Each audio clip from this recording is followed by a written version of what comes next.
College and High School Argument Forum, hosted here at North Allegheny High School and convened by the University of Pittsburgh College and High School program. I want to start out by thanking the director of that program, Mike Gizzoni, and Lisa Scoopin, the assistant director, for their good work during the entirety of the year to help support this very robust division of the CHS program at Pitt that aspires to bring the college curriculum to high schools around the Pittsburgh area and even into some farther reaches in the state of Pennsylvania. So this forum is an opportunity to have some of the top performing students from each of the schools show their stuff. They've actually debated already in their own classrooms. We started off with public debates in each of the schools that were videotaped and sent to our offices. We had some of the teachers that teach argument classes at Pitt evaluate those videotapes and select the top performing students from each school. And those are the students who will be participating in the forum today. We also have the great pleasure of having some guest commentary. So we have a topic area expert who's going to be listening to the arguments presented by the students and then offer some of his wisdom and feedback in response to the arguments that he hears. Let me start off by introducing him. It's Christopher Breen, regional economist from the University of Pittsburgh, seated right over there. Let's welcome Christopher. You can read more in detail about his background, which I'm sure that you'll agree is well suited for the topic today. He works for the University Center for Social and Urban Research. He holds a master's degree in public and international affairs from Columbia University. His ongoing projects include economic forecasts for Allegheny County and the Pittsburgh region, analysis of migration trends in the Pittsburgh region, analysis of local government finances and fragmentation, and the impact of demographic changes on regional economy. So especially when it comes to economic questions and how that intersects with our topic for today, he is a very worthwhile topic area expert that can lend a lot to our discussions. It's a public debate today, so that means public participation is very important. And audience members who basically you have three ways of participating. One way is that you can ask questions during the debate. And so if you see in the back of the program, during part 4, we'll have about 10 minutes devoted to audience questions. You can queue up behind the mic there and actually ask a question to one of the speakers. The second way is you can take an index card. And Taylor, if you could begin circulating those index cards out to the audience member, everyone take an index card. And if it occurs to you at some point during the debate that you would like to ask a question to either of the sides that you're hearing, you can write that question down on the index card.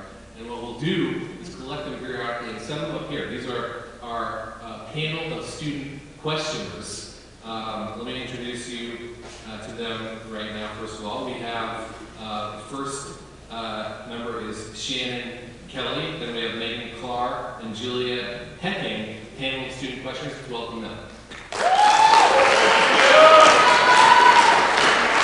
So they're going to be at various points in the debate asking their own questions to the speakers, but also if you contribute questions on the written index cards, you'll have a chance to send them up there and they can screen them and include them in their questions of the speakers.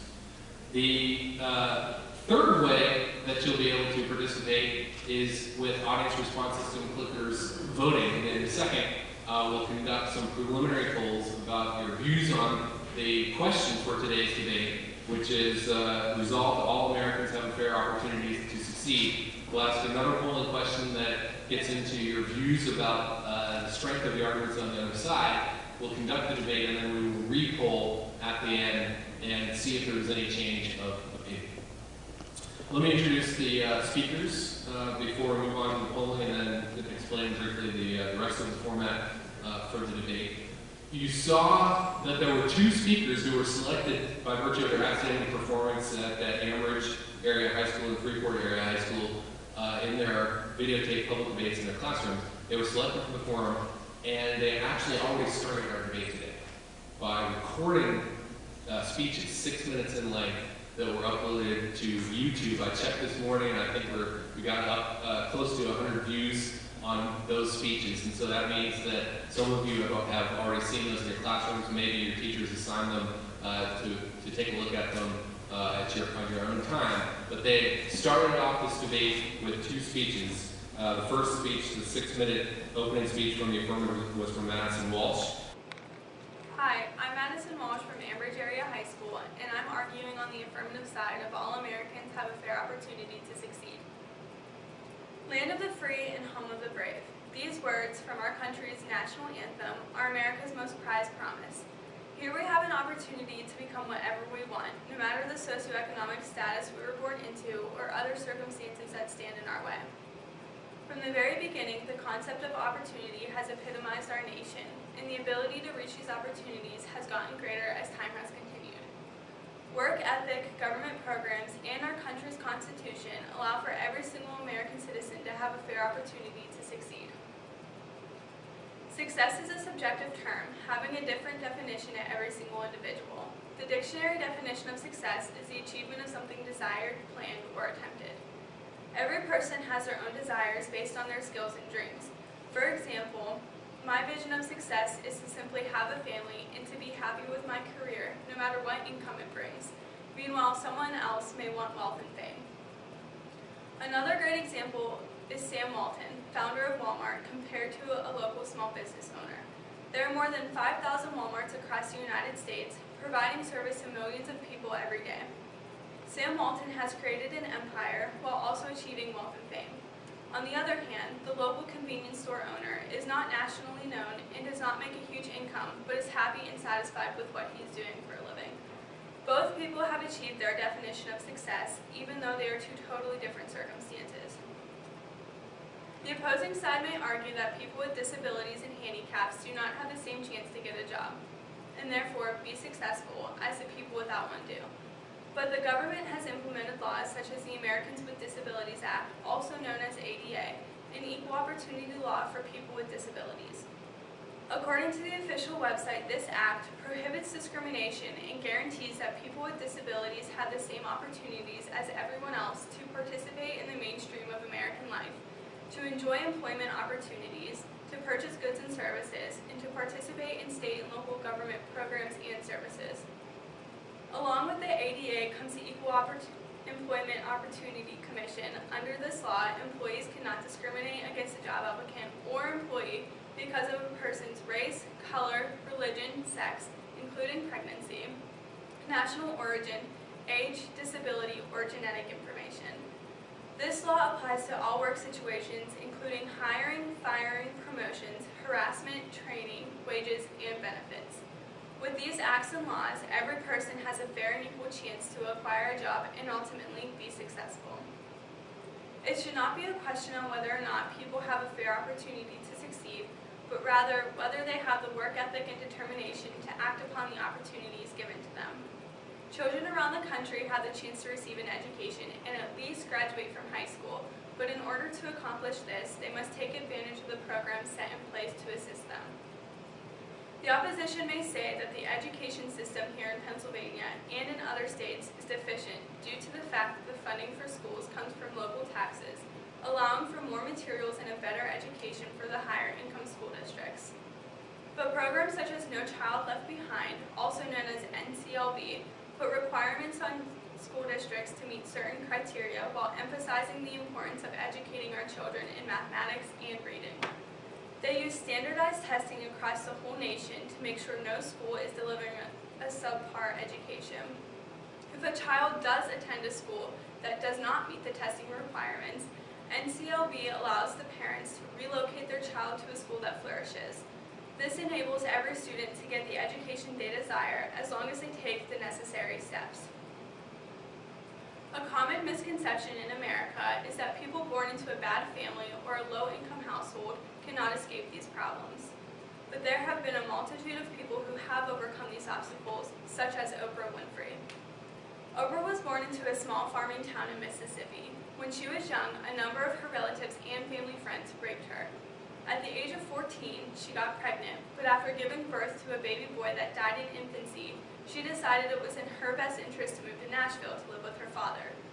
Winfrey's father became very strict, providing her with the stable environment she needed to succeed. At age 17, she won a beauty pageant, landing her a job at the local radio talk show and giving her a full scholarship to Tennessee State University. Oprah's story is a great example of overcoming hardships while eliminating the common excuses of sexism, racism, and socioeconomic statuses being the cause of failure. If one person can do it, anyone can. In conclusion, Americans have a multitude of opportunities available to help anyone succeed. Society is not what holds people back from accomplishing their dreams and goals, rather it is themselves.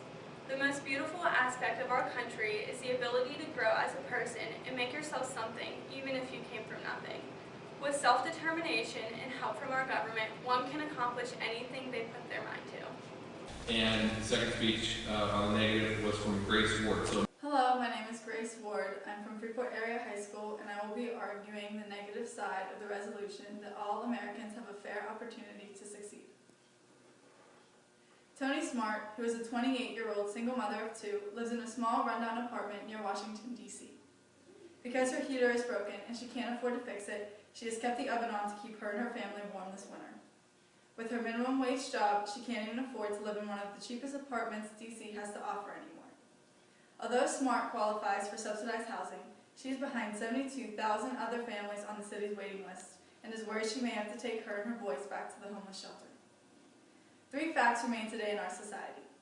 1, college is more important than ever, but less affordable. 2, working a full-time minimum wage job is not enough to make a living. And 3, it is proven that parents play a major role in a child's future success. These are reasons why I disagree with the resolution that all Americans have a fair opportunity to succeed.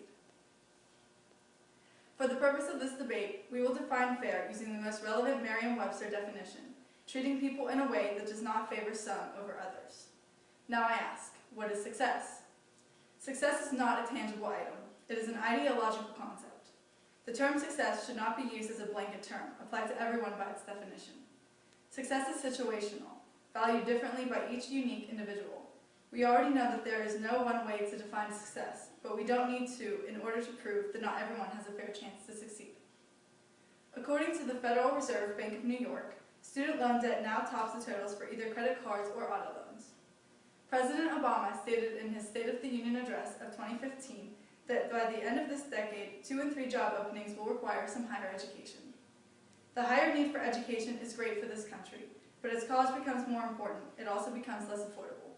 CNN reports the average college student in the class of 2013 faces $35,000 in debt. It is predicted by the Huffington Post that student loan debt will exceed the median annual income for college grads by 2023.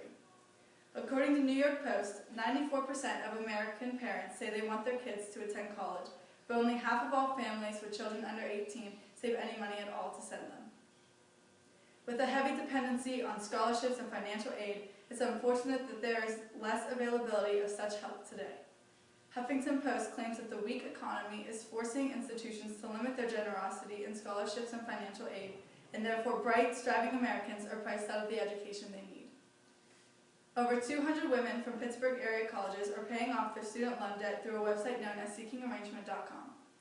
The website encourages wealthy men, or sugar daddies, to connect with young women, sugar babies, who want to experience a luxurious lifestyle. College sugar babies receive an average of $3,000 per month in allowances and gifts from their sugar daddies. As the website reads, both get what they want when they want it. Spokeswoman Brooke Keurig boasts, "It's just a great opportunity for girls who are considering foregoing college because they don't want to be in debt." Shockingly, Kent State, Penn State, and Temple University made SeekingArrangement.com's list of the top 20 fastest growing sugar baby schools. A SeekingArrangement.com billboard reads, "Why waste precious study hours on a minimum wage job?" This is an alarming question, as it shows that women are being forced into feeling as though they need to resort to a sugar daddy solution in order to pay off their student loans. There are women in this world who value themselves more than that, but simply cannot meet the expense of a college education. So how will they earn their college degree? Well, in too many cases, they won't. The current full-time federal minimum wage worker earns $15,080 a year, $7.25 an hour. A family of 2 earning less than $15,510 a year is considered to be living in poverty. If a single mother of 1 who works full-time at a minimum wage job cannot earn enough for her and her child to be living above the poverty level, then that is in no way providing fair opportunity for workers here in America. The growing gap between wage earning and the cost of housing in the U.S. is leaving millions unable to make ends meet. The National Low Income Housing Coalition says that families across the country would need to earn a housing wage at $15.37 an hour to afford a two-bedroom apartment at the average fair market rent. Last year, 3.5 million people were homeless. It's important to remember that those living in poverty come from all walks of life. Of the 3.5 million Americans, 35% are families with children, 23% are U.S. military veterans, 25% are children under 18, 30% have experienced domestic violence, and 20% suffer from mental illness. It's time to break the stereotype that those homeless men and women are on the streets are drug addicts, lazy, or stupid. It is common knowledge that some people are born to families that are economically better off, better educated, and are therefore better situated. This concept, according to the Business Insider, is known as the birth lottery. Poorer children report to school already behind their more affluent peers, making it harder for them to keep up. They may have parents who are less educated, may attend disadvantaged schools, and may have few enrichments such as books at home. According to the Connecticut Commission on Children, as many as 40% of poor American children are sent to school not yet ready for kindergarten. The New York Times reported that there is a very strong positive correlation between income and SAT test scores. On every test section, moving up an income category was associated with an average boost of over 12 points. The Business Insider states as fact that the parent's income directly affects the likelihood that their child will attend college. In Tony Smart's situation, how can it be argued that she has had similar opportunities as other Americans? Considering she's a female African American, she did not necessarily experience the same educational opportunities as her white peers. Discrimination runs rampant through society, and though there are many success stories of the disadvantaged striking it rich, those 1 in a million people are outnumbered by the millions living on the streets. This is why I disagree with the resolution that all Americans have a fair opportunity to succeed. Madison and Grace, can you please stand now so we can give you a round of applause on those two excellent speeches? And we will invite you back up to the stage for the audience Q&A as well. So on the affirmative side, we have 5 speakers, and on the negative side, 5 speakers.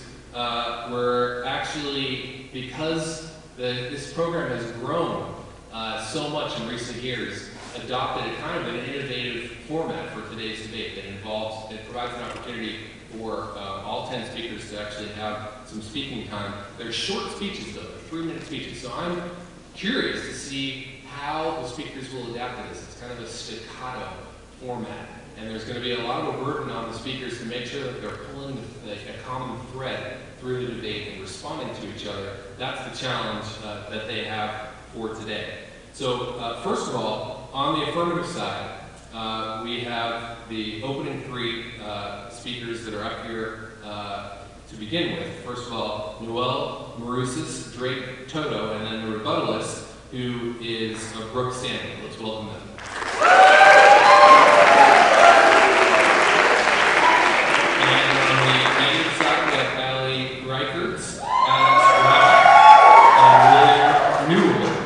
Welcome them. So in part 3, the opening speeches, we'll hear from Noel and Drake. And then we'll have some 5 minutes of questions from our panel. And then during that transition, we'll move into the middle speeches. And that is where Emily and, Emily, Sarah, Matt, and Lexi will come up to give speeches on their respective sides, and then finally Brooke and William. So let's introduce the speakers who are actually out there in the audience still, but we'll bring them up for part 4. That's Emily Pierina, Sarah Wilkinson, Matt Steinberg, and Lexi Porch. Can you stand? Let's welcome them to the floor. And now let's start off with the pre-debate audience poll. So you can see we've got a practice question for you here. What is the best Netflix film or show? Click A, Corn Gull, B, Boys in the Hood, C, Criminal Minds, or D, Other. We had some students near the front here who helped us devise this test question. Taylor, do we have some results there? By the way, that's Taylor Hahn, doctoral student in communication at the University of Pittsburgh, and assistant coach at the Wake Forest National Championship debate squad back when he was working on his master's degree, and he also teaches the argument class at the University of Pittsburgh. Okay, good test. Only 1% said Corridor. Most of you have other favorites on Netflix, but that gives me confidence that the system is working. Let's move on to the next slide. Do all Americans have a fair opportunity to succeed? So that's the question that we're debating today. Go ahead and click A if before the debate starts you agree, yes, they do. B, if you think no, they don't. And C, if you're undecided or on the fence. Final call for voting. Okay, let's check results. All right, so there's a negative tilt. That means affirmative team, you have your work cut out for you, but there still is about 7% in the middle. So a lot of the audience is coming to the debate with a settled opinion. We'll track this and see if the arguments actually change anyone's mind. Another slide asks, how much merit do you see in the arguments made by the side with which you disagree? So if you think about the side that you're not agreeing with, the other side, how much merit, how much stock do you put in the arguments that are made by that side, across the fence, by the people with which you don't agree? A, or number one, if you think that there's compelling merit in those arguments on the other side, 2 substantial, 3 moderate, 4 low, 5 no merit, or 6, this question doesn't apply because actually you're still undecided. Okay, final call on this question, and let's see the results here. All right, so a pretty big spread. Most people say there's moderate merit in the views of people expressed on the other side. We see the undecideds there still represented. And it'll be interesting to track that 8 or 9% of people who are not really looking kindly on the quality of arguments offered by the other side. We'll see how that changes during the course of the debate. So without further ado, let's open the debate with a 3-minute affirmative speech from Noelle Maroussis. Good morning. My name is Noelle Maroussis, and I'm from Blackhawk High School. And this morning, I will be arguing the affirmative side for the resolution, all Americans have a fair opportunity to succeed. So let us begin. As Americans, we enjoy privileges that many would consider superior to those of the rest of the world. Is this simply a land of luxury, or is it a land of opportunity? We cannot pretend to be equal by any standard, but perhaps is our system fair? Success, on the other hand, is subjective. There is not a universal definition. So I invite you to look around you, a small sampling of the American people. Regardless of race, gender, age, or income, our federal laws are designed to regard all fairly. And there are laws in place to ensure that each person has the chances to create a future for themselves. Public education, for instance. A K-12 education is guaranteed by law to every American citizen. As noted by John H. Jackson and Pedro Noguera in an article printed by the Washington Post, by providing public schools, each student is guaranteed the right to attend a neighborhood school that operates in conformity with academic standards. Furthermore, public school students must be offered a curriculum and an environment that are free from the inculcation of any specific religion, social class, or ethnic group.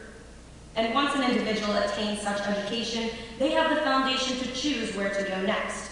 A person may enter the workforce, pursue an institute of higher education, or join the armed forces. Each of these paths promises opportunities, and the key term connecting each of these avenues is choice. The individual decides their fate by the application of skills, utilizing their own judgment, and evaluating the course of action most appropriate for the own vision of their own future. Although we each have different dreams and aspirations, we share a joint past. This country was founded on ideas of equality and freedom shared by our people, but today we must understand the reality of fair opportunities presented to all. Perhaps it is difficult to see the harshness of a circumstance standing in an affluent high school auditorium in the suburb of a great city, but location does not determine fairness of opportunity or success. There is no quick fix to the ailments of this country. You see, if you give a man a fish, you feed him for a day. But if you teach a man to fish, you feed him for a lifetime. Each one of us is a fisherman, seeking different fish in different ponds, pools, lakes, rivers, and streams. But we all have a fishing rod. And there will always be differences, advantages, favoritism, struggle, toil, suffering, and success between any two people, let alone a country of 320 million who are all bringing different hopes, dreams, aspirations, and abilities into the conversation. So we must understand that opportunity is a word that denotes action, something you can take or pass up. Through the course of time, the world has changed, ideas have changed, and people have changed.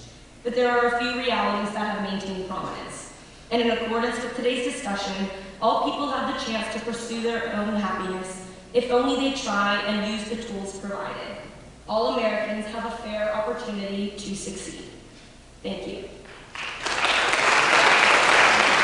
Thank you very much, Noel. Nice delivery there. Good eye contact, a lot of different kinds of proof. You can see why she excelled so much in her school debate.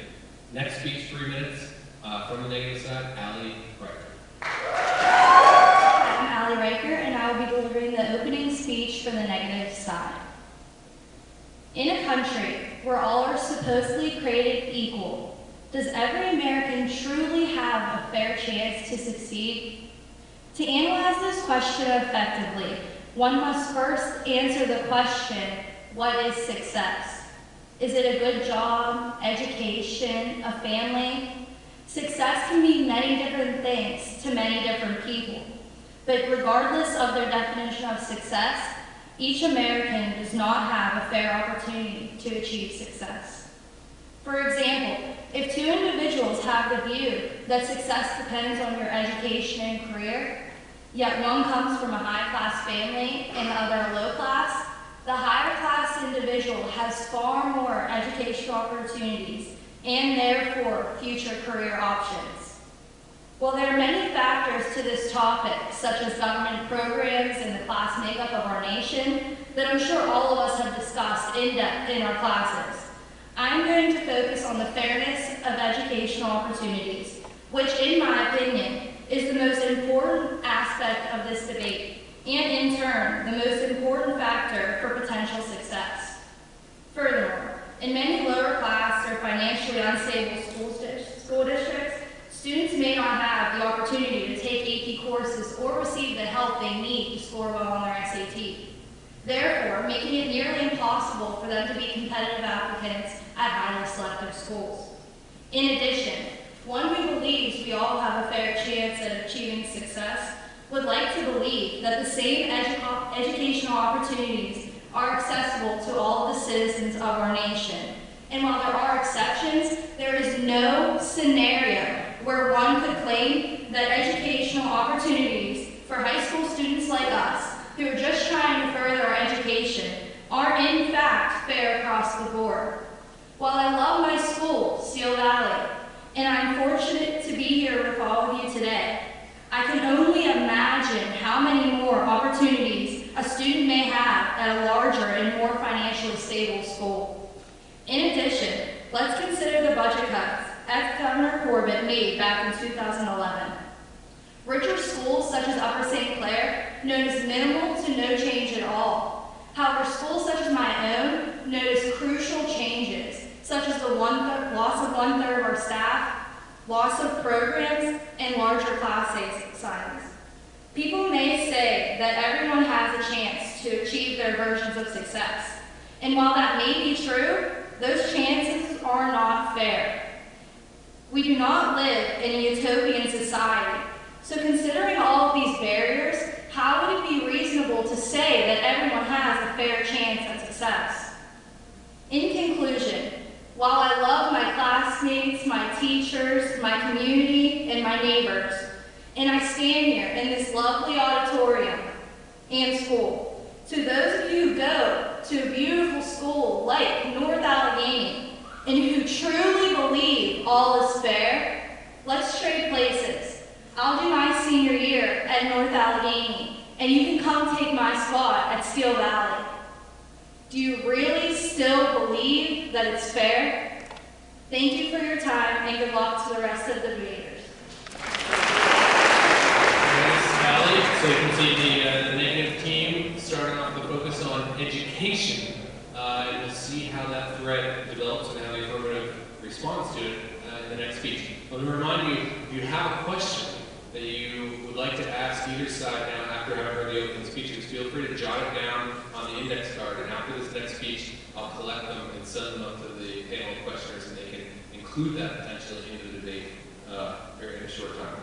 Next speech, Drake Toto, 3-minute speech from the affirmative side. Drake.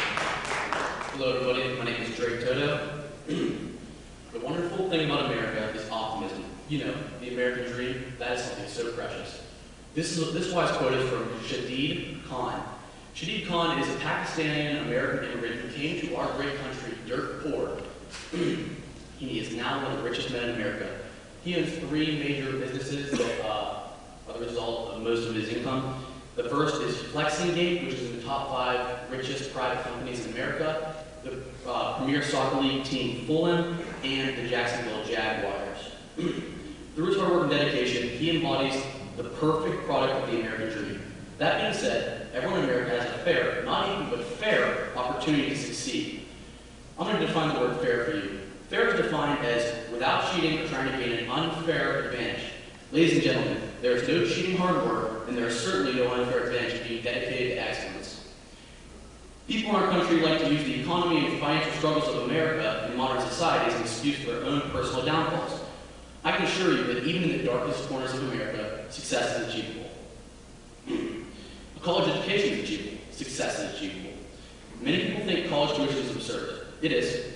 That being said, the U.S. government has made it extremely attainable. Locally, in the city of Pittsburgh, there's a program known as the Pittsburgh Promise. The Promise's goal is to replace the low culture and low expectations that often permeate in urban schools.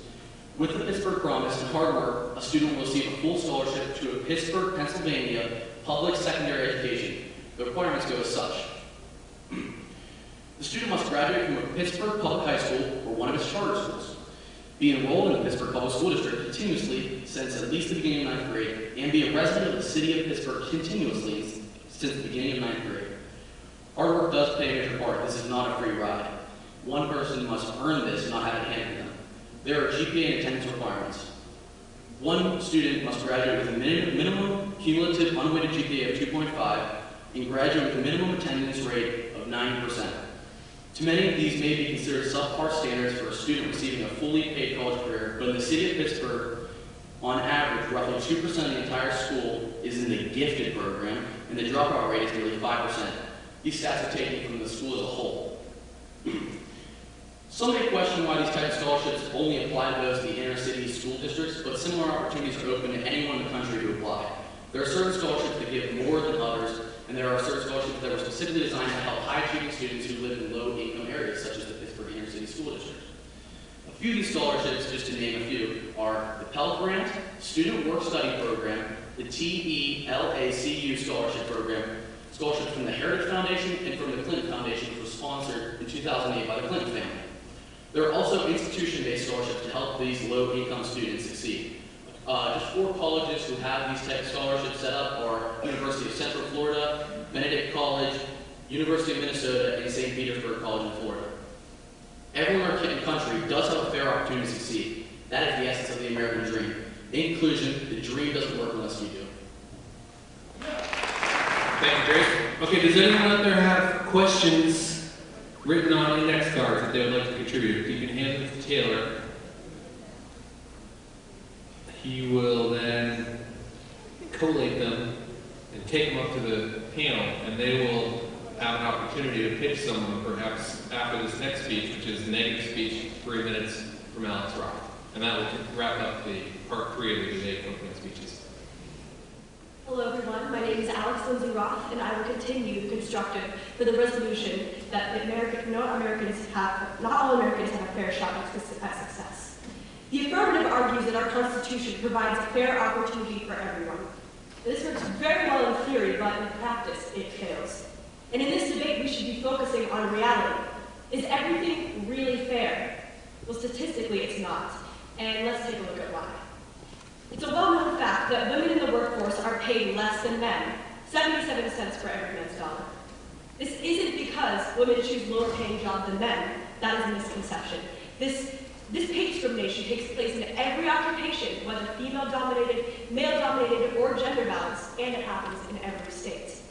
A man with the same level of motivation, skill, intelligence, and work ethic as his female counterpart has an easier time supporting his family. In a state like Louisiana, where women are paid only 66% of what men are paid, this female counterpart may have to work another job to support this same family. A study by the Globe and Mail found that when managers were told they only had a limited amount of money for pay raises to employees with the same skill and experience levels, they gave men 2.5 times more money than women when they knew they'd have to negotiate. So women were behind in negotiations even before they entered the room.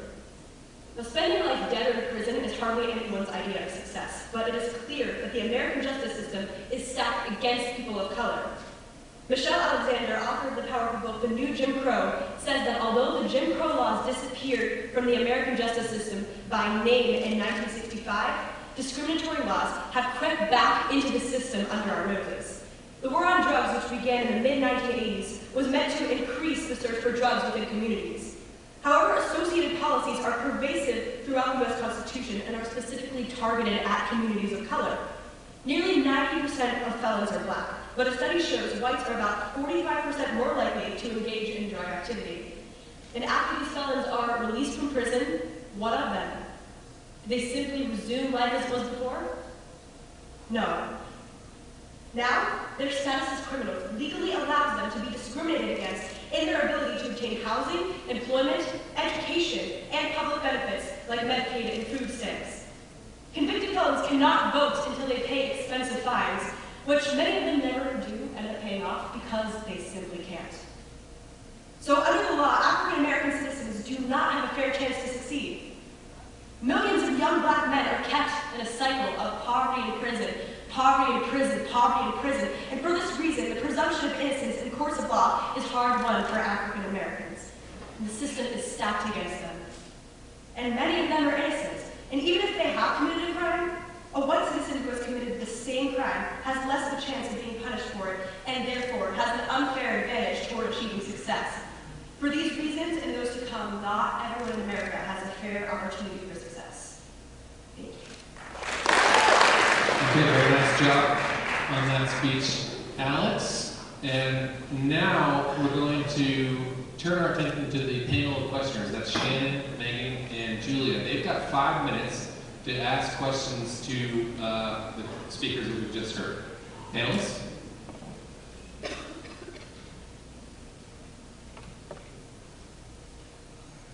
All right, so Noelle said in her argument that success is very subjective. If success is subjective, personal to everyone, how can you correctly measure fairness for millions of Americans? Well, I think fairness and success are two different things that are separate. Success is your own personal definition. For someone, it might be becoming a millionaire and living in a fantastic house and being a doctor with your medical degree, but somebody else, it might be getting that minimum wage job and being able to support their family. So fairness is giving the chance. Everyone has the chance and not being discriminated against. Everyone can become a doctor, can have that house if they so choose. So what I think is, I was really trying to separate those two definitions so that success is a personal thing and something you have to decide, whereas fairness is a more broad term that encompasses the country. So you're saying that fairness is not correlated with success? Correct. I think success is something you have to decide on your own, something that you have to come up with throughout your life and achieve on your own scale, but fairness is something that our government can help regulate. Oh, and another question.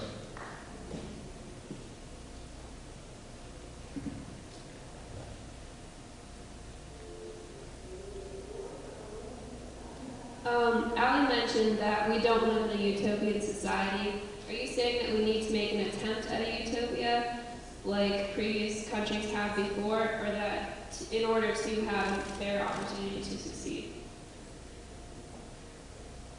Now, I'm not necessarily saying that our nation needs to become a utopian society.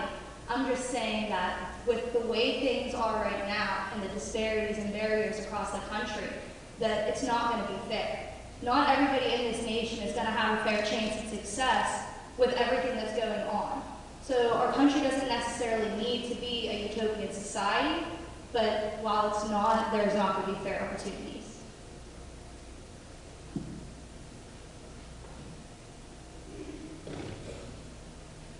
Drake from the affirmative side stated that there are many programs in place to help lower income students pay for a college education, and also, this is true. However, according to a report from the Pew Research Center, rich kids with below average test scores are 31% more likely to graduate from college than poor kids with above average test scores. If America is truly fair for all, why is the attainment and completion of higher education based more on wealth rather than merit? I believe that everyone's given opportunities. It's up to them whether they take advantage of these opportunities. Maybe the people who are from higher classes have been trained to take the opportunity. That's another step that our country could take, is showing them how to succeed once they've put in the work and gotten a college of their choice. But from after that, it's all about them taking that opportunity and doing something with it. We have to do one or two more questions. So to Drake, the Pittsburgh Promise benefits just one student. What about the thousands of other students in Western Pennsylvania, let alone in Pittsburgh? The Pittsburgh Promise benefits any student in the Pittsburgh Public City School District. And as I mentioned, there are actually tons of other scholarships that are accessible to anyone in the country, not just in Western Pennsylvania. One more question, maybe? Or those were some good ones. Okay, maybe you panel can think about it maybe for the next question session. Okay, so now it's almost like a hockey change of lines. We're going to have four of the speakers from this last part that you just heard from exit the stage and go back to the audience, and we're going to invite Emily, Sarah, Matt, and Lexi to come back up for part 4, middle speeches. Okay, welcome new speakers to the stage. Good luck with your speeches. We're going to start off part 4 with a 3-minute speech from Emily Stewart.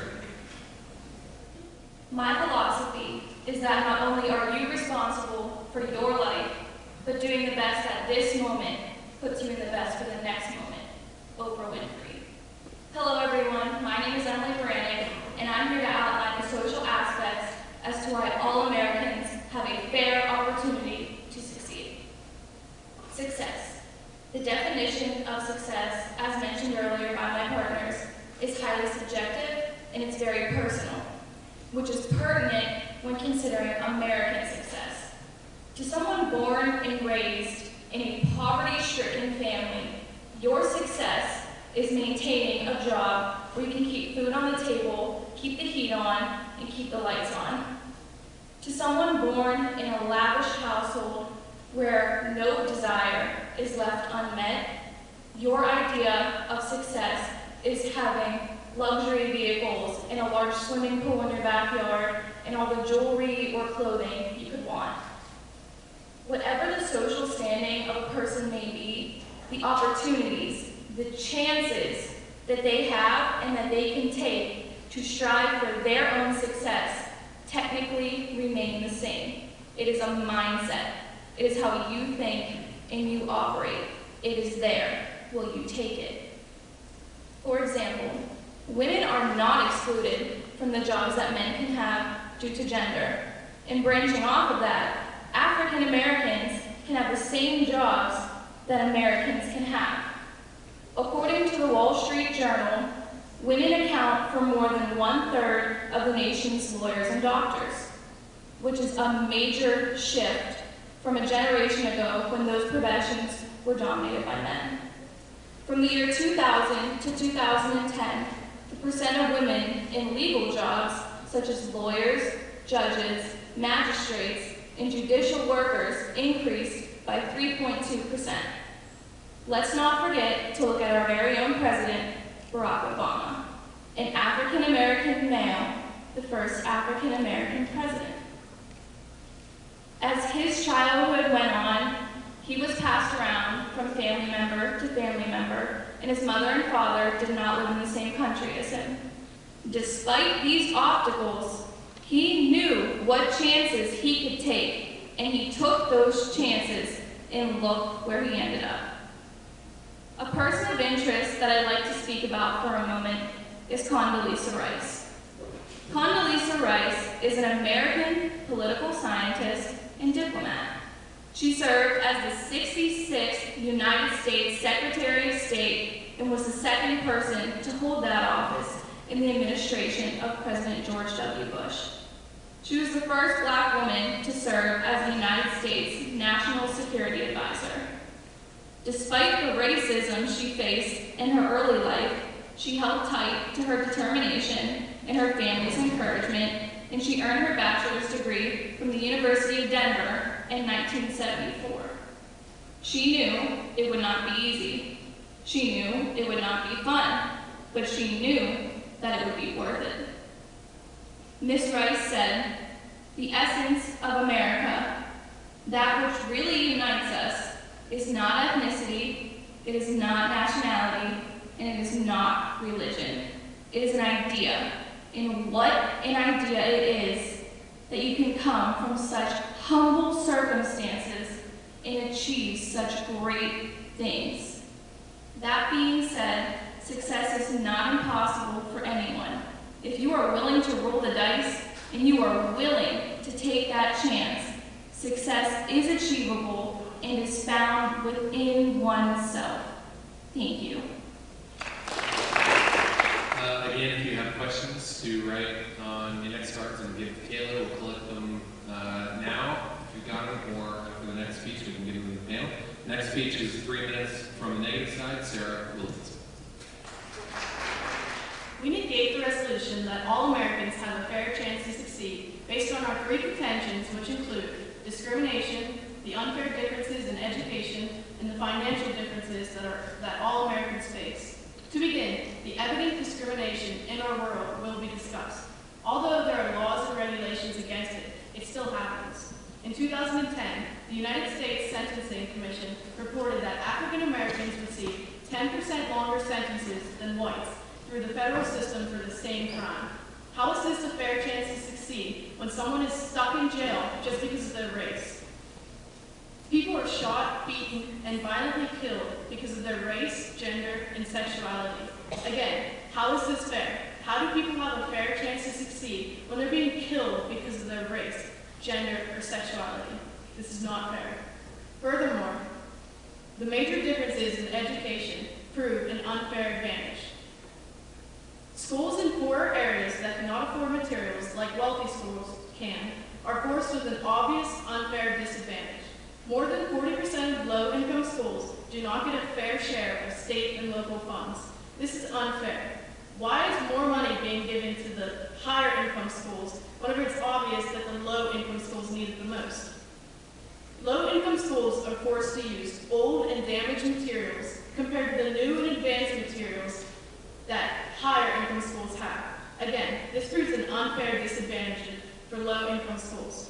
Low-income schools may not have an opportunity to take AP classes. Again, this could give you college credit.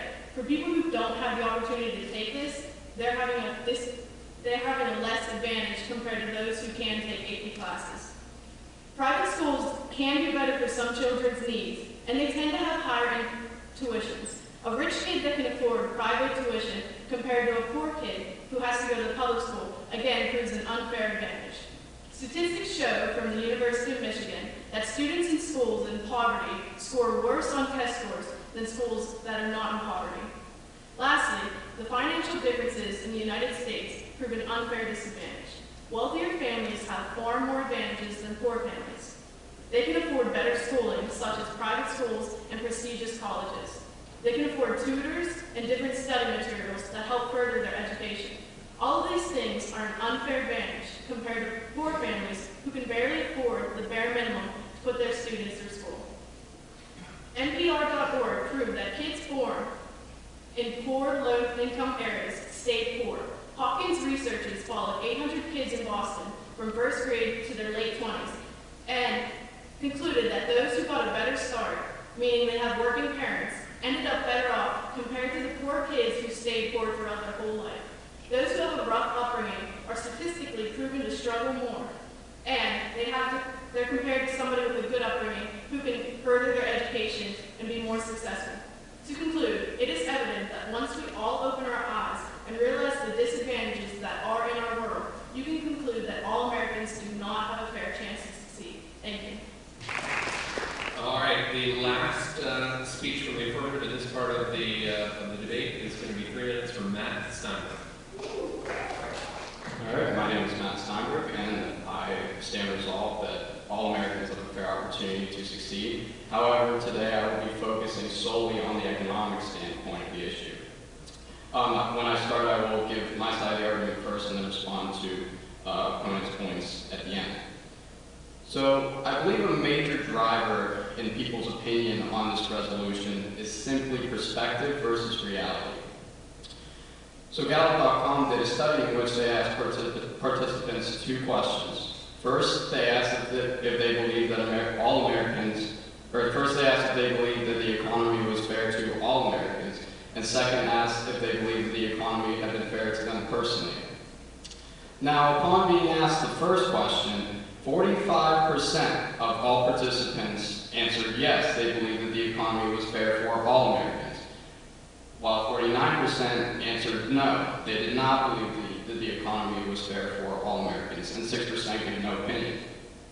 Now, we see an interesting shift come the second question, in which 62% of the participants answered yes, they believed that the economy was fair to them personally, and only 36% answered no. They did not believe that the economy was fair to them personally, and 2% gave no opinion. Now, what exactly can we conclude from this? We can conclude that the perception, or how the participants think that the economy treats all Americans as a whole, is clearly different from the reality of the situation in which we all experience individually. However, let's say that the negation is right, and let's say that it is deemed that all Americans do not have a fair opportunity to succeed based on the economy. Then I have one basic question for you, and that question is, how are we going to make it more fair than it already is?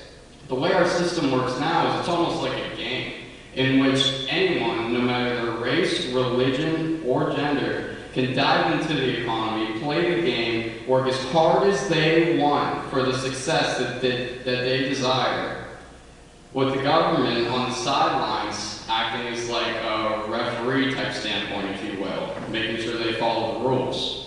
So what is a solution to make it any more fair than that? Are we supposed to punish the people who are wealthy, who played the game, played it well, worked hard at it, by taking their wealth and giving it to people who did not work as hard as they did? That completely contradicts the word fair, which is in the resolution, which was defined by one of my partners. However, I feel that another definition that is applicable to this resolution is fair from bias. Everyone has a choice to work as hard as they want to achieve the success that they desire in our economy.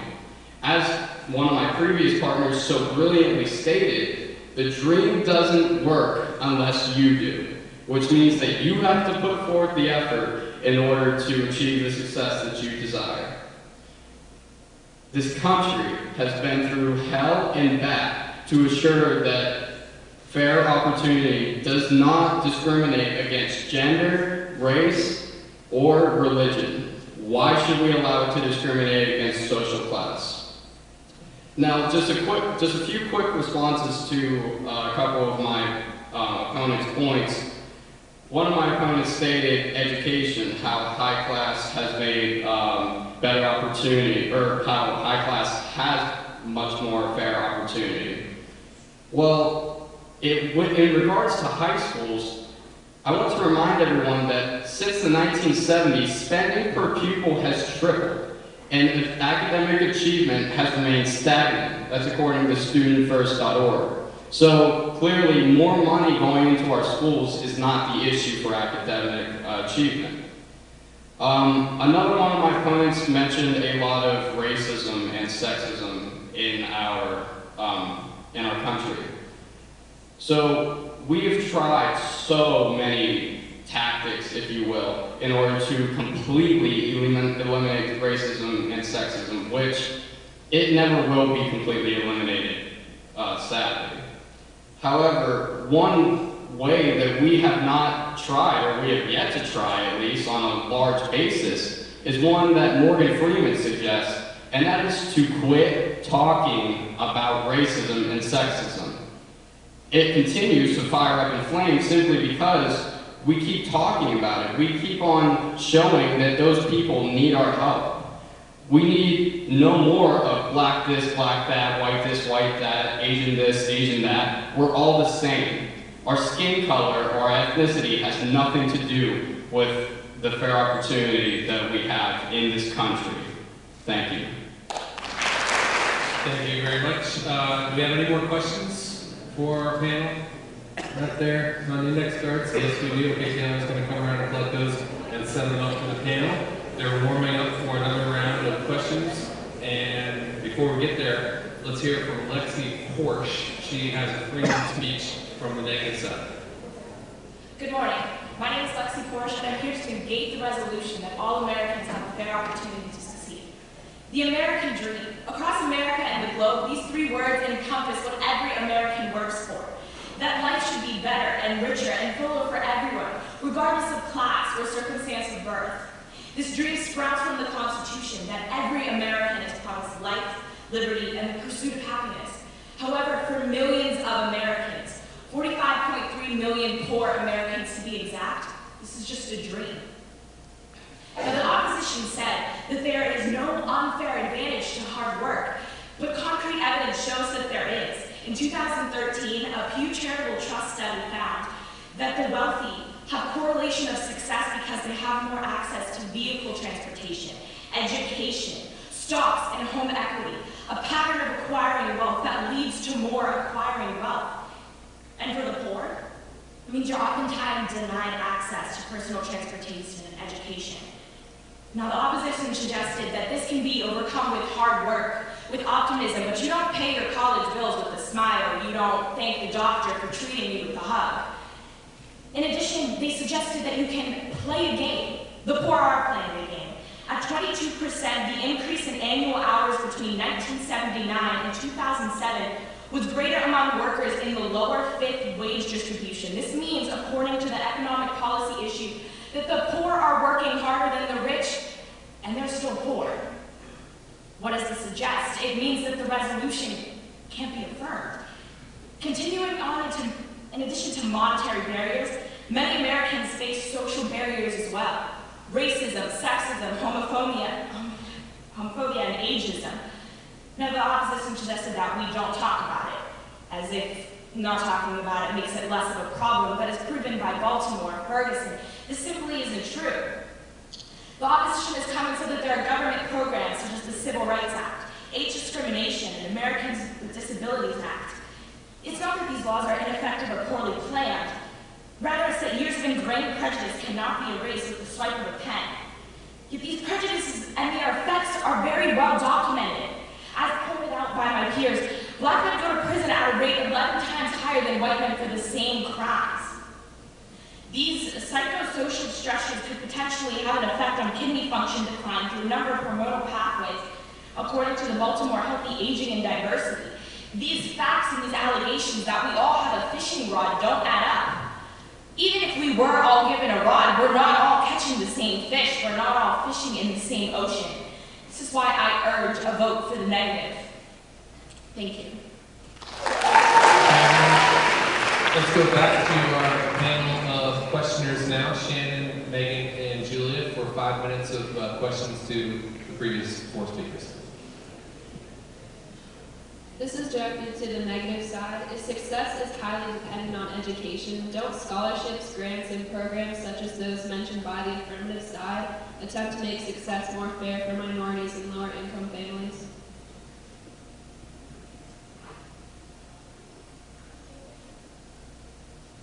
Can you repeat the question? If success is highly dependent on education, don't scholarships, grants, and programs such as those mentioned by the affirmative side attempt to make success more fair for minorities and lower income families? That's the key word, attempt. Not every student is, for instance, the Pittsburgh Promise. They promise that they're going to send one student to college, and that's helpful to the one student, but not to the hundreds of others that work just as hard. Scholarships don't go to everybody in America. They're not evenly distributed. So yes, there are ways to help the poor get a college education, but they're not helping every poor person, therefore affirming my point that America is not fair for everyone.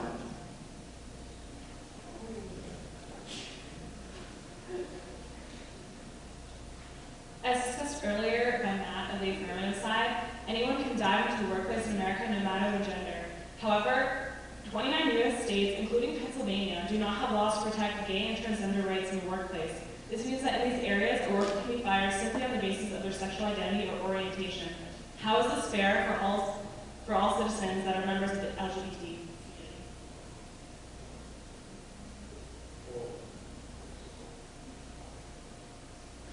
Well, with sexual identity, I don't know of any specific careers in which we're thinking of, but see, I don't even really know how to respond to that.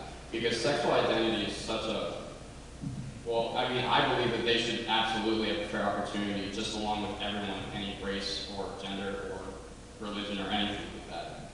However, unless you give me a specific career that you're thinking of that they're discriminated in, I'm not sure if I could really respond to that very well.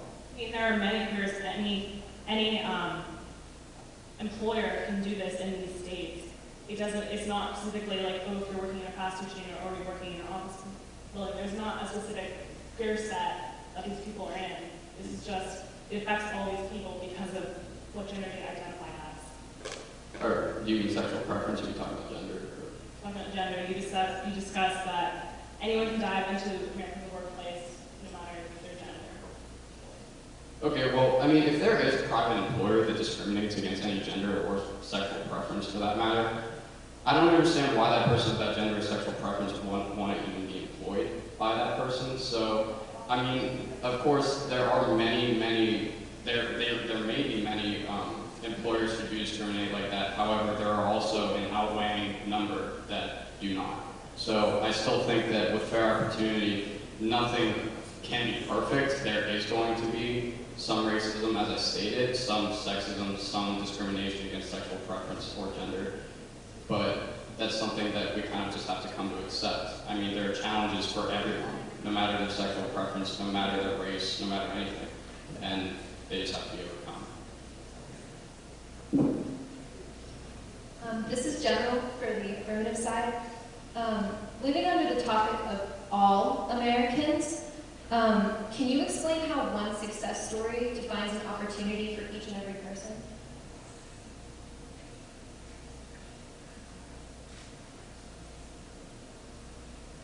Can you repeat the question, please? Living under the topic of all Americans, can you explain how one success story defines an opportunity for each and every person, for the millions of Americans? One success story does not define it for all Americans. It's an inspiration, and it's just something that has been brought to attention. Just because that one success story has been brought to the public's eye does not mean there are not other success stories. The people that I've mentioned were exceptional characters, but there are more exceptional characters out there. There are people coming from the bottom and making it to minimum wage jobs. That is their success. That is revolutionary to them. That is something they never thought could happen.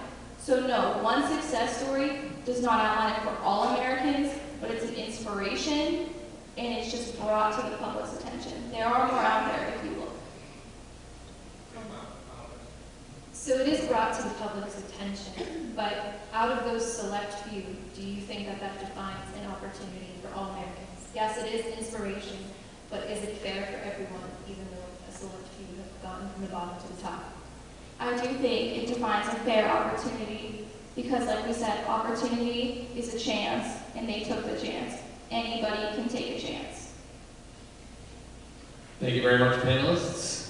Now we're going to move into part 5, audience questions. So if you have a question and you'd like to ask it, go ahead and queue up behind the floor mic, and we will get through as many questions as we can in about 10 minutes. I'm going to invite the speakers from from part 3, Noel, Allie, Drake, and Alex. You guys can come back up to the stage and have a crack at fielding some of these questions that we'll get from the audience. While we're waiting for the speakers to come up, remember now, at the end, we're going to ask you to weigh in on your question, on the question about the overall topic, all Americans have a fair opportunity to succeed, to be able to vote again, as well as vote on the question of your assessment of the merit of the arguments on the other side with which you don't agree. We've got some more chairs here for the 4 speakers from part 3, so let's let them get settled in. We're probably not going to get to all of you, so I would say let's aim for 1, 2, 3, 4, 5, 6. How about that? So if you're, yes, we've got the person in the red sweater. Yeah, you folks are probably not going to get to, unfortunately. What you're seeing up on the stage is a bit of what Kenneth Burke calls a representative anecdote to the success of this program. We've been getting more and more schools not only participating in offering a class, but also sending in videos and having their students chosen to participate in this forum. So we worked hard to try to figure out a forum that would enable all 15 students that were selected to participate. This is what we came up with. There's going to be certainly more reflection and opportunities for refinement as we go ahead. Yes, sir, your first question. Okay, so I have a question for the negative. Somebody on the negative side, and I don't quite remember, you said that criminals should be treated, yet they're not treated the same. So therefore, do you think a criminal should be treated the same as law-abiding citizens?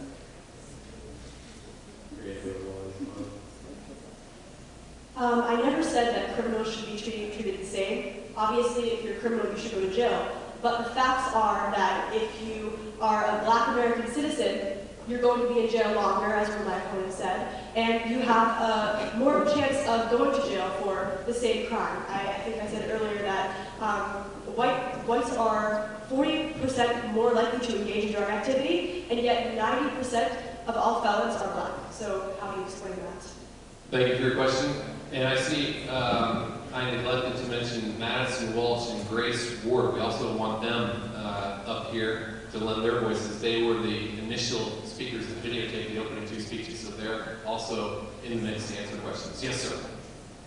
Matt, this is directed towards you on the affirmative. You said that the statistics that you brought up with your studies, they were based on perception of the public.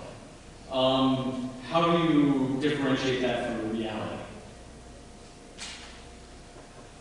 Well, as we can see with the first question in which participants were asked, do they think the economy is fair for everyone?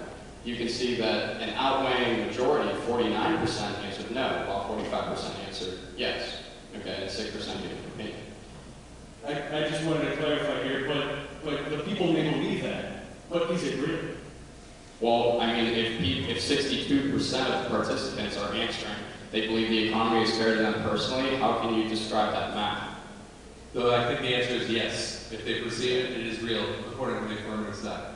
That's apparently the strategy that they're taking. Next question. This goes to Emily of the affirmation side. You said that everyone needs to take a chance to try to achieve success. 20 to 25% of homeless people have severe mental disorders such as schizophrenia. And because of that, they're unable to work, they're unable to go to college or get further education, they're unable to do anything. They're still Americans and they still have hopes and dreams. How is this fair to them? Okay, so someone from the affirmative side, try that. That was a great question. I know people with schizophrenia can't exactly function the way that we can, but there are still equal opportunity commissions. Those people can take the chance to go and reach out and try to get help. Nobody tells them that they can't, and there are programs that will not turn them away just because they cannot pay for it. Thank you. Next question. This question is not of the affirmative side. You said the status quo of the system as it is cannot be improved. How is we lack ability to improve the system and make it fair? Well, because based on how it works, everyone has a fair opportunity to succeed. I mean, nothing is going to be perfect. in this situation, I don't believe that it's ever going to be able to be statistically proven. I mean, I don't understand, I couldn't comprehend how you could give a stat on that. But we have worked so hard through things like civil rights, like women's suffrage and everything like that, in order to make it fair for everyone. And yes, there are flaws in the system. Yes, nothing is going to be perfect, ever, in any situation, no matter if it's our economy, no matter if it's anything. However, we have to accept that and have to accept that. I mean, if you compare our country to other countries, this is, I mean, I could probably say this is as good as it's going to get. If not, we can make it better in the future. However, I really think that there's no stat that can prove it. Next question. This is for the affirmative side. How do you feel that having a large disposable income impacts your success in life, like coming from a wealthier family or from a lower class family? Well, with all the talk of money or lack of money, let's say lack of money, is really just an example of a challenge that is put in front of someone's face to succeed. And no matter how much money you have, or however much money you don't have, you're going to face challenges. I don't care how rich you are, I don't care how poor you are.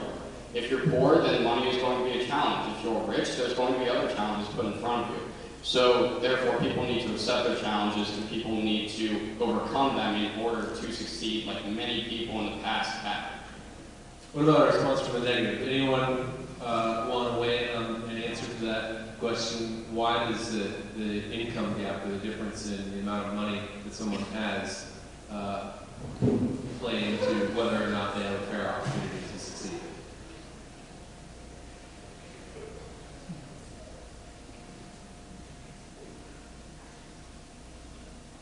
Well, there has been a lot of talk so far from both sides about education.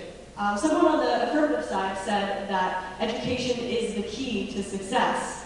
So if education is the key to success, we're going to agree that college is important, correct? And college costs today are rising, they're outrageous. And although there are scholarships in place that people can get, like the Pittsburgh Promise, that goes to one person. And I think that if your family has more money than another family, you have an unfair advantage over someone who has grown up in a family that's poor, doesn't even have a bed to sleep on. That family that has more money is going to be able to pay for that education at whatever institution the student wants to attend. And also, I think upbringing is very important. How much money you have goes along with it. So if you grow up in a community where gangs and drugs define that community, someone growing up there that's going to influence them. It's just basic psychology. So where you grow up and how much money you have does influence your chances for success. Thank you. Next question. Emily, from the affirmative side, you mentioned that the idea of success for people in poverty is putting food on the table and keeping the lights on. Does this mean people in poverty can't aspire to bigger and better things? And if they can, is there really a fair chance for them to achieve this? I was in no way saying that they can't strive for greater things, but you have to take steps. The first step is getting stable. The second step is whatever you want it to be. You can dream however you want to dream, but you can't just start from the very bottom and expect to make millions the next day. You just have to take steps. Last question. This is for the negative side. In spite of the social injustice that currently exists in the U.S., isn't it true that all Americans have a fair opportunity to elect new leaders? To elect? New leaders. New leaders, okay. So, is that question clear to the negative? Everyone can vote, basically, is that what you're saying? So, yes, like, to elect a new leader, like, everyone has a chance to portray and come up with a new leader. Right. Yes, it is true that everyone can vote, except, as I said, for felons who have been put in prison. And I proved that it's much more likely for that to happen if you are a Black American. And also, we see right now we have Barack Obama as president. And yes, that is a great step for our country. It's our first Black American president. But there's still discrimination going on. the Baltimore riots are still happening. We're still talking about racism. And I think Matt, you said earlier that we should stop talking about it. If we stop talking about it, it will go away. And I think we all know that's not true. And even if we have a leader in place who is a Black American, how is he going to stop the racism that exists in everyone's minds and the sexism that exists in everyone's minds? That's something that is part of our country's ideology, as much as we hate to say it. As much as electing a leader is a majority, it's not everyone. So there's still going to be people who discriminate against Black people and are going to be sexist, and I don't think that really correlates. So besides saying that all this racism and everything, you do agree that it is true that all Americans have a fair opportunity to elect new leaders? I actually don't agree with that because, as I said, Thank you for that question, and thanks for all the audience members for contributing questions. Why don't we just keep all the speakers up here for the last rebuttals, and this is moving into part 6. 2 speeches, 4 minutes in length, rebuttal speeches, so these are synthetic opportunities. Speakers to give the last word on the debate. First of all, we'll start off with the affirmative speech from Brooke Stanley, 4 minutes. As you've heard, my name is Brooke Stanley, and I am the affirmative rebuttalist on the resolution that all Americans have a fair opportunity to succeed. Everyone has a choice. In America, we have a system where anyone has the choice to strive for their own interpretation of success. The opposition mentioned the idea of the pursuit of happiness, and the key word is pursuit, or in our resolution, opportunity. In our country, we all have the fair opportunity to strive for and pursue our own interpretation of success. But not everyone is guaranteed to be successful. That depends on all of you. If one person can rise from the bottom to the very top, then everyone has the chance. It's just a matter of doing it. As my fellow debaters said, our president, arguably the most powerful person in our country, is African American. Discrimination is not an excuse for a lack of fair opportunity to succeed. Everyone has something that people won't like. Everyone, whether it is race, gender, sexual orientation, the way we dress, the way we think, speak, the way we look even, something's going to anger somebody else. But the matter is the way we struggle and overcome this adversity, and that is what allows you to be successful, not the lack of adversity in the first place. Now, the opposition mentioned that African Americans have an unfair disadvantage in our court systems, but per our Constitution, we all have the right to an attorney. We all have the right to a defense. We all have the right to a fair trial, all the things that come on with that. So everybody has that fair opportunity in our court systems. And another argument we've heard is that the poor don't have the same amount of opportunities as the rich in our school systems. But we're not arguing that everybody has the same opportunity, not that everybody has the same number of opportunities. We're arguing that we all have an opportunity and a fair one. We can all go to college if we choose to, through the many forms of financial aid and scholarships offered in our country. Or we can go to trade school, or even leave after high school and work out to find our own path to success, regardless of education. Because regardless of what you've heard, the only way to succeed is not just through college. There are many different paths to our own form of success. And we all have the opportunity to work towards that. It's just a matter of taking that opportunity. Now, the negative brought up the discrimination against convicts and voting rights. There's a very simple solution to this problem. Don't break the law. If you want to vote, then don't go out and do drugs. Because no one's going to force you to do drugs. No one's going to hold you down and force you to smoke a joint. That's your choice to do. So, as Matt said, in America, we work under a capitalist system, and it's like a game. We all have the choice to play. We all have the choice to plan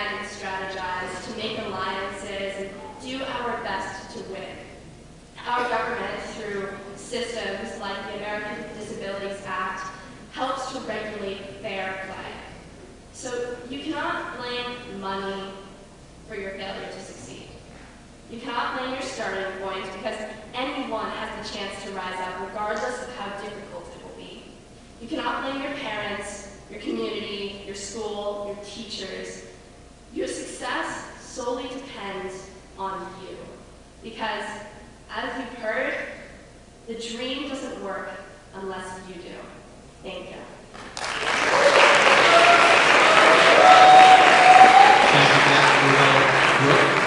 And now let's move on to the negative rebuttal, 4 minutes from William Newell.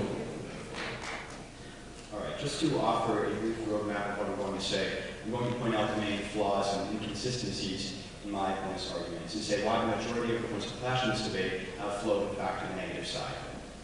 First of all, the general theme of my opponent's argumentation is speculation. Right-eyed optimism that does not represent the real world. My opponents have really presented a lack of evidence. They've said that the government passes certain laws to protect disadvantaged people, but these laws do not get the results. My opponents also said that in their very first speech that everyone has access to a public education, and that is true. But what about the quality of that education? According to a study by the American Psychological Association, only 23% of teachers who teach math in inner city schools actually major in math, compared to 47% in more wealthy areas. And that's because teachers in these poor inner city school districts move away and basically defect to more wealthy schools. Another Harvard study found that the rate of transference from inner city schools to other schools is 50% higher in poor areas than in wealthy areas. So what we see is that because of poor working conditions, because of basically a hopeless situation, good teachers, good qualified teachers are moving to places that have better working conditions. And so the quality of education is not the same. And so education is in fact slanted towards the more wealthy. And income certainly does, in that way at least, affect your success in the future. Also, my opponents mentioned scholarships, financial aid programs, so on and so forth. But again, these programs, they're nice, but they don't get the results that we need to see. In fact, according to a Stanford University study, when Harvard instituted their free tuition if you make under $40,000 a year, if your family makes that, the amount of poor people in their freshman class for 2006 increased by only 20 out of 1,600.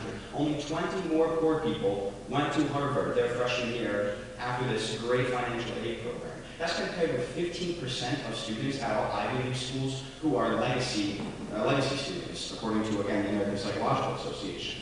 So what we see is that it's much more likely that you're going to get into a good college if you have that wealthy background, rather than financial aid. Financial aid simply is not enough for the majority of Americans. Also, one of my opponents asked, what can we do to ease unfairness? What can we do more than we're already doing, thanks to government programs and so on and so forth? And he also asked, should we even be talking about racism at all? Well, absolutely we should be talking about racism when we see the riots in Baltimore and Ferguson, which, by the way, are a direct result, at least in part, of unfair economic opportunity. In Ferguson, African Americans are twice as likely to be stopped by the police, according to the New York Times, and are yet 26% less likely to actually be charged of a crime of possessing some kind of illicit substance. In Baltimore, the average African American makes $30,000 less per year, their median income, than the average white American in Baltimore. And we cannot completely attribute all of this to a lack of hard work. It's completely unfair to say that poor people are poor because they don't work hard enough, because they just don't take the opportunities given to them. How is it fair to be born in a place where gangs run on every street, where police stop you for crimes you don't commit, where riots happen over income disparity? Again, it's all speculation that my opponents present to you, and what we really must look to is statistical evidence. Another piece of statistical evidence is that, according to the Washington Post, rich parents spend 151% more on their kids than, or rather, they've increased their spending on their children for enrichment activities by 151%, while low-income parents have increased their spending on their children for enrichment activities by 57%. So what we're seeing is that parents are spending more to take care of their children if they're rich than if they're poor. And so again, we see that income does in fact affect success later in life. Also, my opponents, they relied on a few examples of anecdotal evidence. They relied on President Obama, Oprah, as examples of how Americans can overcome tough situations and achieve success. Yes, Americans can, in some cases, overcome tough situations and succeed, but this isn't about President Obama, this isn't about Oprah, this is about all Americans. The resolution directs us to discuss opportunity for every single American. And President Obama and Oprah, they're pretty special people. I think we can all agree. They don't really represent the individual poor American who grows up in an inner city school district and has to deal with disadvantages in that area. Also, in the city of Baltimore, which has seen great rise over the past few days, unemployment, according to CNN, is 37% higher for African American males from age 20 to 24 than it is for white males. What this goes to show is that the reason why we see some racial problems in the United States is that they're given unfair circumstances from birth, and that there's really not much they can do to overcome these circumstances. The equal economic opportunity actions taken by the government are simply not enough. And whether you define fair as equal or equitable or, according to how much work you put in, it doesn't matter, because in any of those definitions, we're seeing that fairness is not being upheld. Again, how is it fair that you're born into circumstances that determine the rest of your future? I'd also like to bring up that the American dream is not what it once was. My opponents and my partners alike talked about the American dream, and my partner said that it is, again, not nearly as attainable as it once was. According to a CNN Money report, the cost of raising a child in 2014 from age 0 to 18 is $245,000 once you take in housing, clothing, feeding, prenatal care, so on and so forth. It's very expensive to raise a young child. And that cost of that $245,000, that's 2% higher than it was in 2013. So that's actually outpacing inflation. So if you define success as having a family, as raising 2 happy kids, that's going to be very, very expensive for you, and that's not as attainable as it once was. The cost of housing is also increasing. So if you define success as having a nice house, that is no longer attainable as it once was. And no matter what the government may do, this is still the case, and we are not seeing enough results. America is not the meritocracy it once was, and the evidence proves this. We need to accept this point and affirm that all Americans do not have an opportunity, a fair opportunity to succeed. Thank you. Okay, very nice speech, and in fact, a series of excellent speeches from all the students. Now we're going to shift gears and get a perspective from an expert, Christopher Green from the University of Pittsburgh. He's not only trained as an economist, so he's positioned to speak to a lot of the statistics and the data that have been employed so far as evidence in support of particular arguments, but he's got an advanced degree in public policy and administration. And so he's equipped to think about how the specific data might actually fit into the larger picture when it comes to the question that we're considering today. So without further ado, let me invite up to the podium and please welcome Christopher Green. Behind me, in front of me. Thank you, Professor Mitchell, for having me here. Thank you all for letting me be here. I find myself, I was here a little earlier. I'm not nervous public speaking, but I heard you all cheering and ranting before, so I'm waiting for you all to break out one way or the other. It's very disconcerting to me. Let me just say, I'm going to do a few things. I'm going to give a few comments I prepared before I came here on this topic, then I'll shift into so much stuff you guys went over. I'll try and give a brief comment. I don't think I've come on what everyone said, and then I'll do my very best to summarize that. What's back there? How are we doing? Maybe before I begin, I'll also say that I think we all strive to be lifelong learners. I did not know that America was built on cube ice. This morning. Thinking about that, though, actually is very relevant to everything we've been talking about here this morning. So I don't know if that was realized by the various satire is presented as.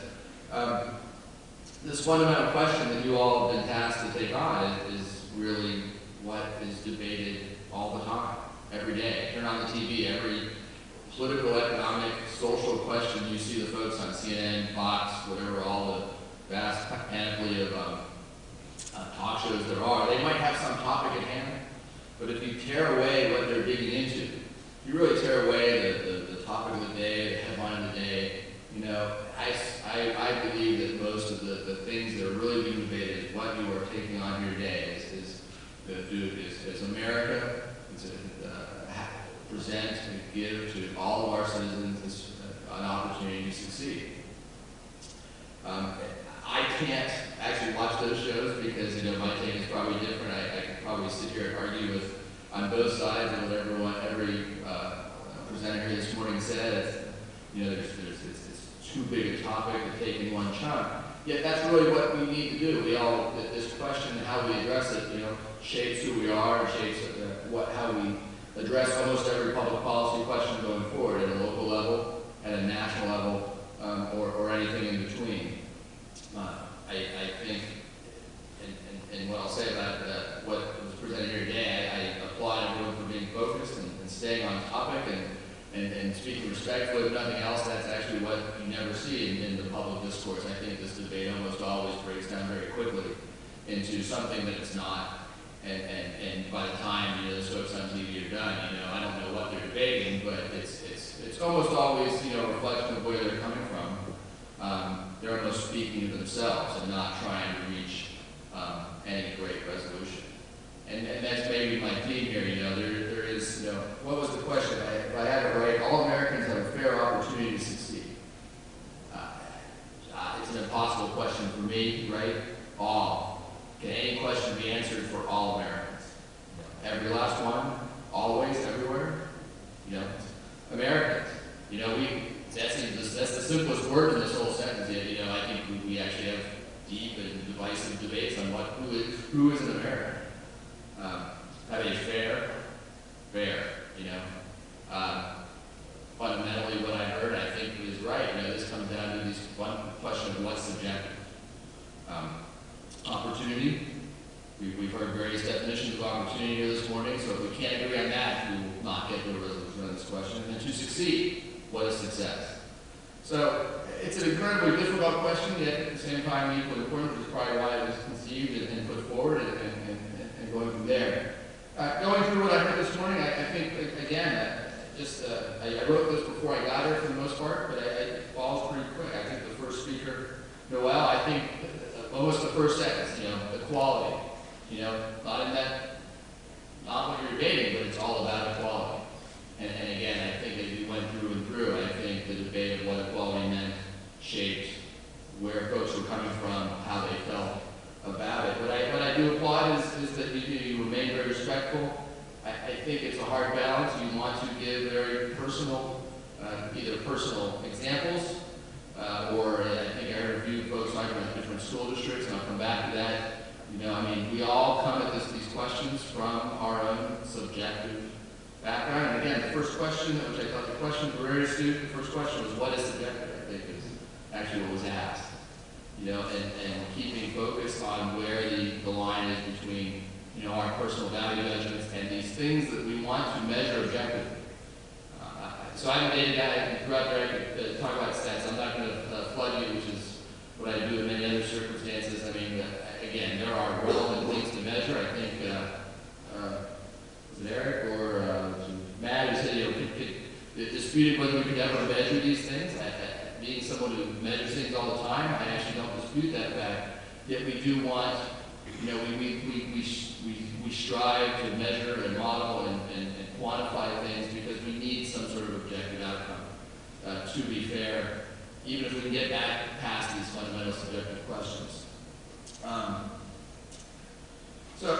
Again, you know, I think each speaker is far more astute than I would ever be trying to address this, because I would get caught up in all these technicalities before we try to address it.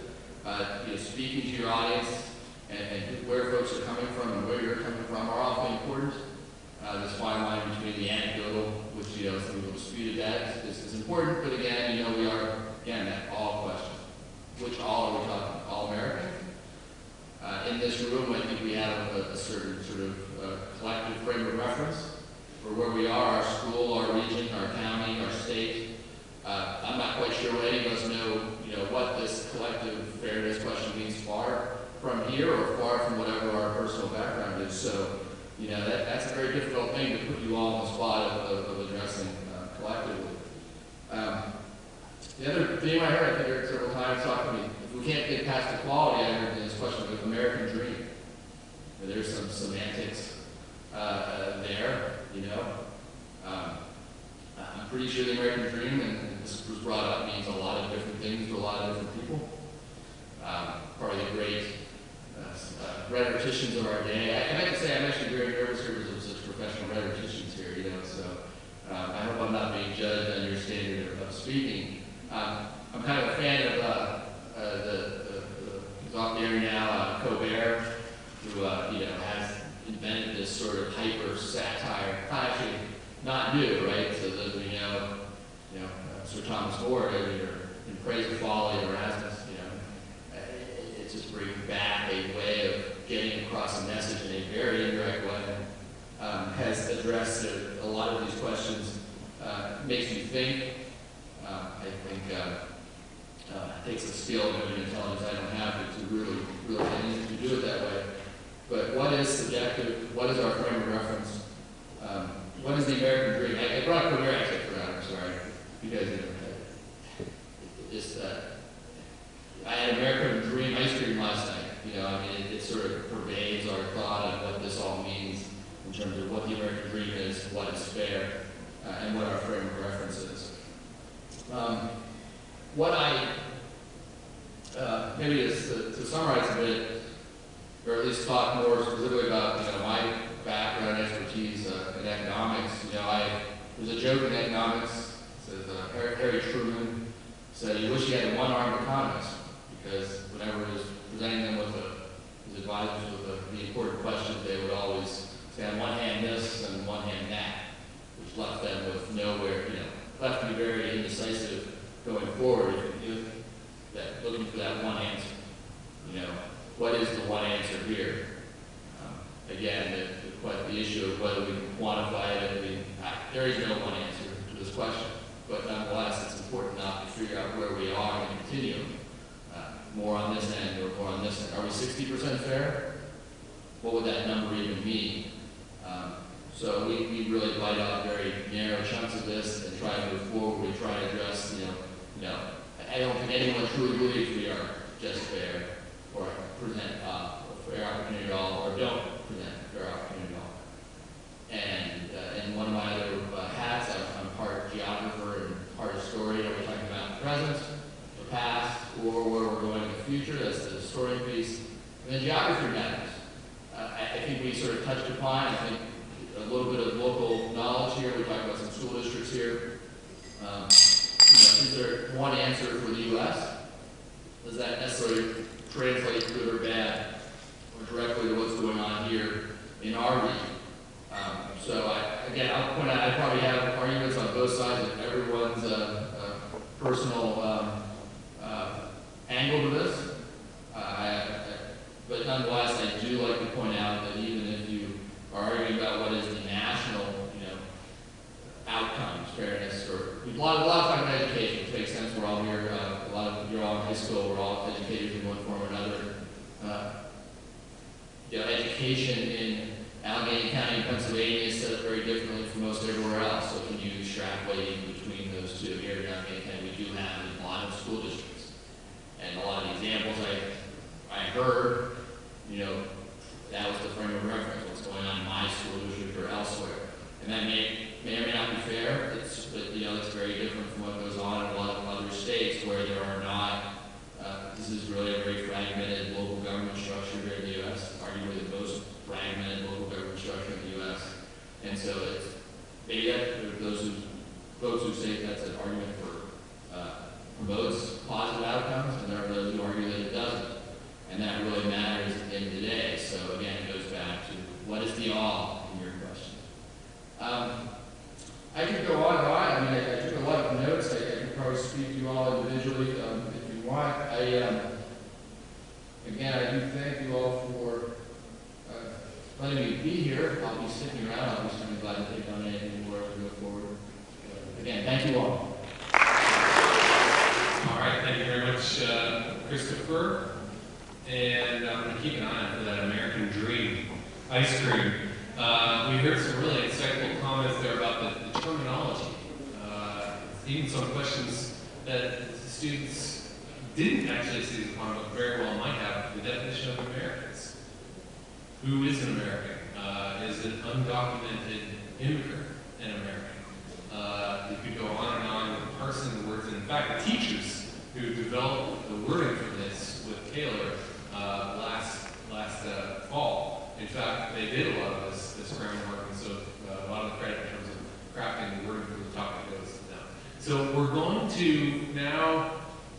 to think about what everything that you've heard, whether or not it actually has an effect on your opinion. So let's go back to the opening poll question that we asked at the outset of the debate. Now we're going to ask it again. So if you take out your audience responses from the clicker and think about the question, do all Americans have a fair opportunity to succeed? This is a great forum for us to try this audience shift polling, because a lot of times in public debates, several audience members leave in between or new ones come in. And I think everyone who heard the arguments at the beginning is still here. And so if you believe A, yes, you can click A on your console, B, no, or C, undecided. You can go ahead and click that. Okay, Taylor gives me this signal that says we pretty much have a quorum. And so there we have the split, 54 no, so there is a tilt, negative. Undecided diminished a little bit, and the affirmative, we'll have to go back and check the comparison and see how those numbers actually compare. And Taylor is going to break that down for us in a second to interpret what the data mean in terms of the audience shift.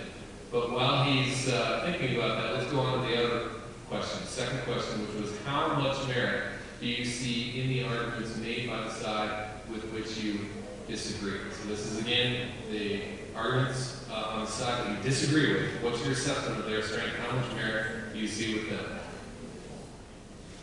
Okay, we're good on that one too, so let's see the results for this question.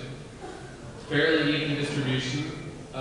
Looks like some growth in some of the categories on the left, but again, Taylor's going to crunch the numbers and compare. And while he's doing that, let me just observe something very interesting that Christopher Bream also said. He said, he complimented the speakers on their staying on topic and showing respect for each other throughout the whole process. And he said that debates of this nature on this topic in the public sphere, when you tune into television or you see them happening at city council meetings or whatever context, they almost always break down quickly, where people start speaking to themselves and they're not really seeking the resolution of the issue. That's something to dwell upon and appreciate here as we come to the end of the year and look back on our experience as argument scholars, is that the fish, the water that you've been swimming in has been actually characterized by this process of careful listening and using argument skills to try to seek a resolution. Just like fish come to really not recognize the water that they're swimming in, that's the same with your case. And it's become second nature, actually, to listen to others when you're disagreeing with.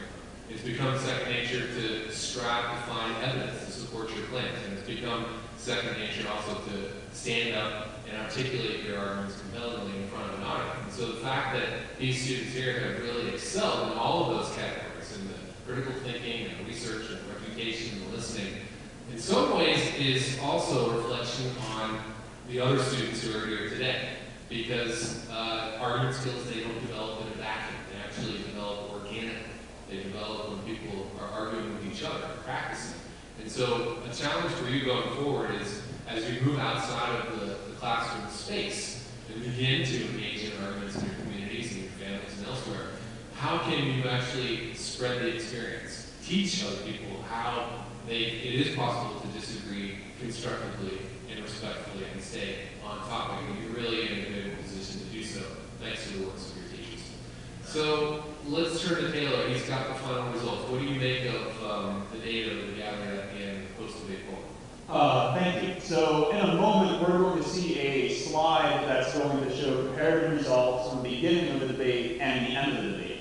Now, these slides are always interesting because what they do is not show us necessarily who won or lost, but how more detail and more thought about a topic changes your perspectives and opens avenues for discussion. And so let's see what happened from the beginning to the end of this deliberation.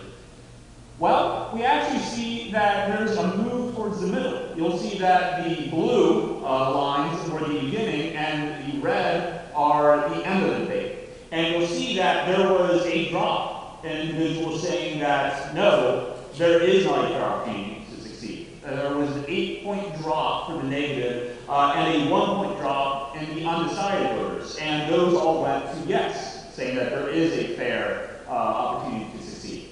It's interesting for 2 reasons. The first is that if you just look at raw numbers of the shift, it would indicate that the affirmative was victorious in their position, but if you correlate that with the numbers of percentages, it looks like the negative still has the majority here.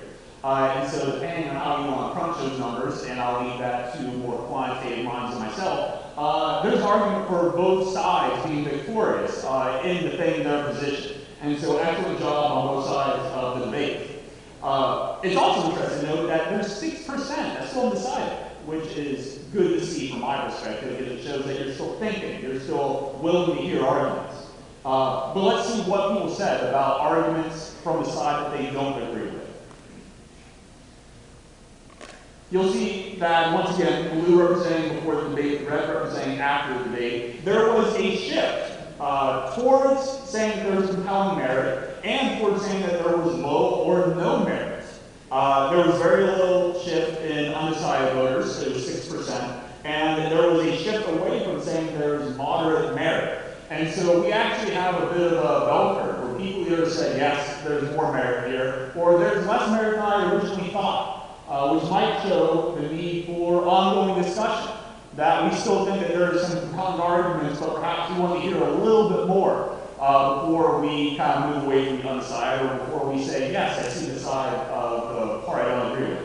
And so overall, very interesting debate, very interesting data, and I think that this demonstrates the powerful arguments made on either side. So congratulations. Thank you very much. And if you want to come to the University of Pittsburgh and study this, we actually have a lot of programs where you can engage in the research and reflection and scholarship on the process of argumentation itself through our curriculum. So this closes the debate for today. Thank you, audience members.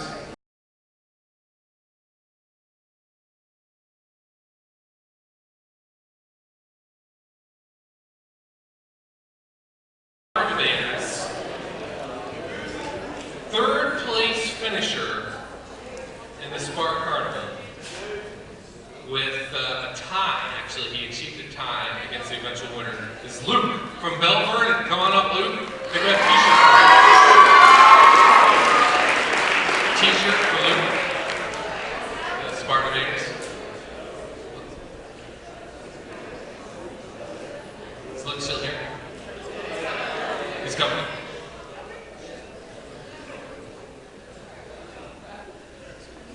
Okay, I think we have a tie, actually, for second place. First speaker at the time for second place from Seneca Valley. Jacob, come on up, Jacob. He's got a t-shirt as well, college high school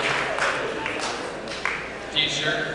And also, with one win, tying second place, Marie from Greenville. Nice work, Marie. Come on up.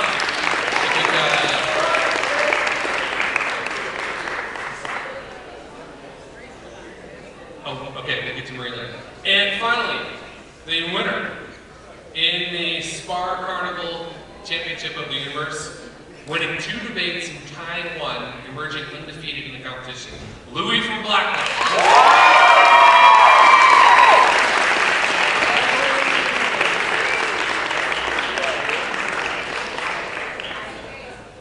Here's Louis right here. Nice work, Louis.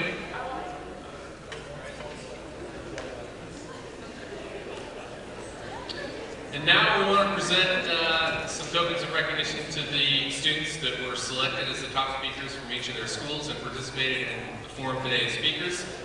First of all, we have Madison Walsh from Amherst. Let's give her a hand.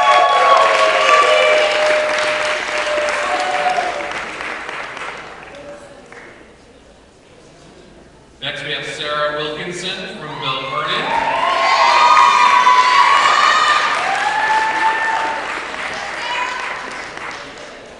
Megan Clark, Bell Bonantis.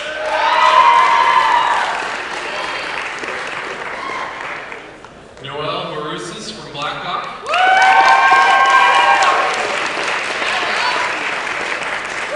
Drake Toto from Central Catholic. Alex Rock, Chartiers Valley.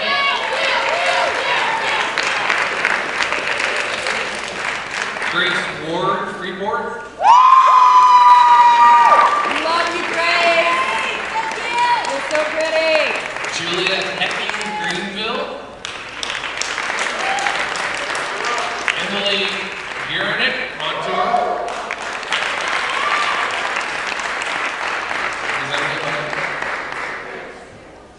Lexi Porsche, North Allegheny. Shannon Kelly, North Hills. William Newell, Pine Richland.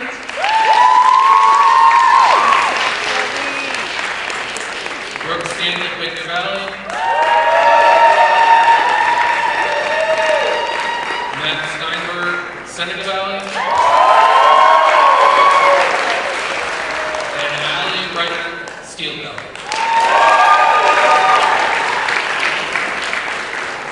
And finally, thanks again to Christopher Green, University of Pittsburgh, Kayla Vaughn, Lisa Stupin, Kayla Rubin, and Michael Tony. Teachers, keep up your good work. Students, thanks for coming. Good to see you.